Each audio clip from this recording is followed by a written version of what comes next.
In this module, we'll learn about real estate agent and auctioneer alliance, broker and auctioneer fee structure, broker registration. Share commissions on all auctions. The real estate agent will receive a commission on every auction that is submitted to the auctioneer to be sold.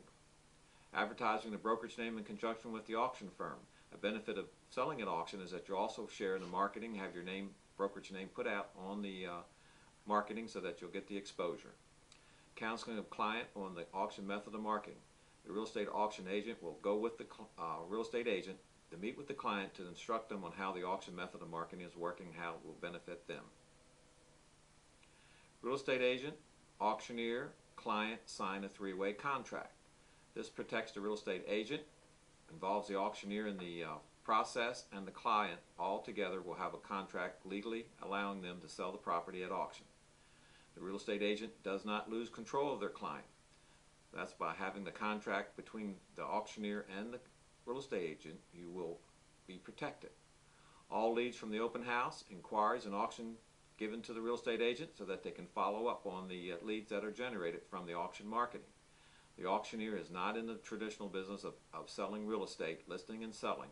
They're in the business of selling at auction only, and therefore the real estate agent will have the opportunity to generate leads that they might not otherwise have gotten. Remember, everyone attending an auction is looking for a house, so you have qualified leads right there. Materials, experience, and expertise you need to make money is all provided by the auctioneer. You don't have to go out and relearn it, trial and error. It's all provided for you.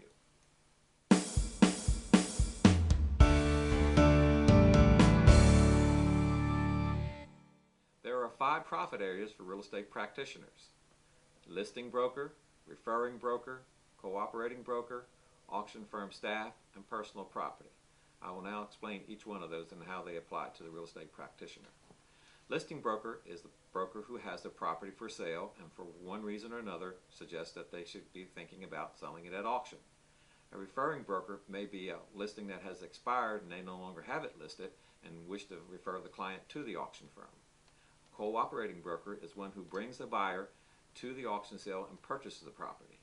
Auction firm staff, meaning on a very large subdivision sale or a condominium project, the auction firm may hire the real estate agent to work the sale with them. And personal property.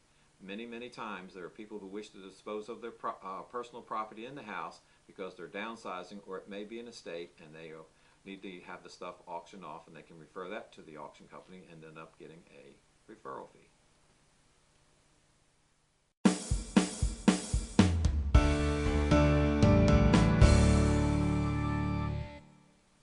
Now we're going to talk about the broker registration form and fee structure. Since we've had long-term relationships with brokers and agents, we have created forms so that each entity is properly protected. Please refer to the student kit for the next slides.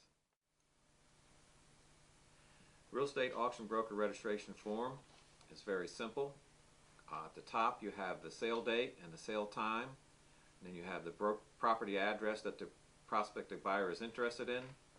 You need to put the prospective buyer's name, address, and telephone number on the form, and their email address, and also the most important thing is they must sign it acknowledging that they have authorized you to be the real estate agent as a buyer broker.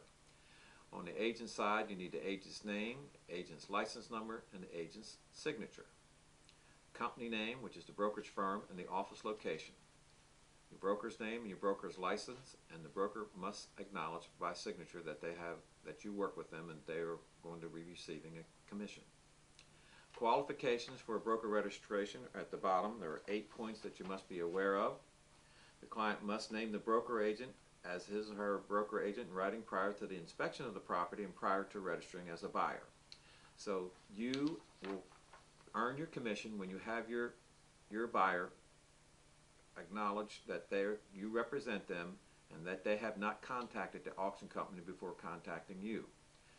The broker salesperson must accompany the buyer at each registered property and sign in on site on the inspection log. In cases where the buyer inspects multiple properties with different brokers, their earliest date registration shall be the deciding factor in determining who has earned the commission. Sometimes buyers contact 2 or 3 real estate agents and then ask for them to represent them, And so if you're going to be the one earning the commission, you must make sure that you're the first one to have signed, and you send this form in at the earliest convenience. The broker agent must attend the auction with each registered buyer and assist his or her client in bidding on desired property. You cannot just send the form in and not attend the auction sale. You must advise your client on bidding at the auction and be there with them to help them understand what the process is and then follow through at auction. The broker must work with the buyer throughout the entire closing process. So once your client has purchased the property, then they need to be followed up with by you as the buyer broker, and see that they go through with the transaction and close on time. A commission of 2% on the accepted bid amount will be deemed earned by the broker or agent and shall be paid at closing.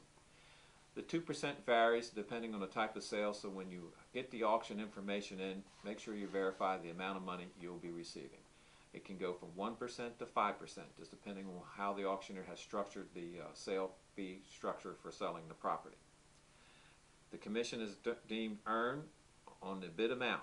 So an example of that is if it's $100,000 bid and the seller accepts that amount, the buyer's premium is added to that $100,000. In the instance, if it's 10%, total contract price would be $110,000.